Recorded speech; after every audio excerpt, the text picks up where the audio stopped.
It's 2:06 p.m., June 17, 2024. 2:06, June 17th. So these aren't your average cyber terrorists. They use the internet to cause crime, corruption, to cause bodily injury, harm, intimidate and coerce civilian populations, use intimidation and coercion to influence the policy of the government. But see, these aren't your average cyber terrorists.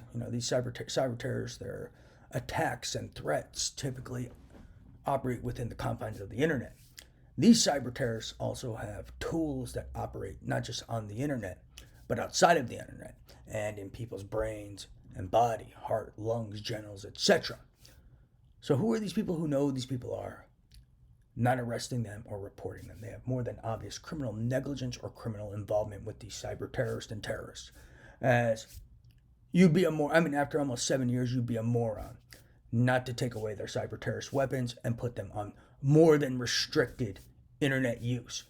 I'm pretty sure when you're like a cyber terrorist or involved with hacking, there's like certain laws where you have restricted internet use. I think there was something about that.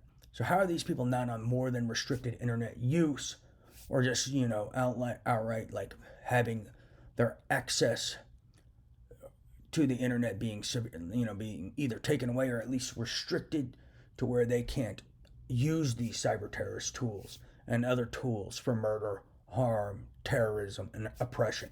How have these guys not been thrown in prison by now? And how have they not, in the least, had their access to the internet just restricted to the max, to where they can only carry out basic functions and necessities and nothing more, because they've already demonstrated they're unfit to be in society. They've demonstrated they can't control themselves without committing crimes.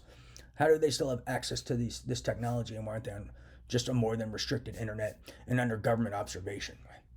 The real truth is they should just be in a fucking prison, man.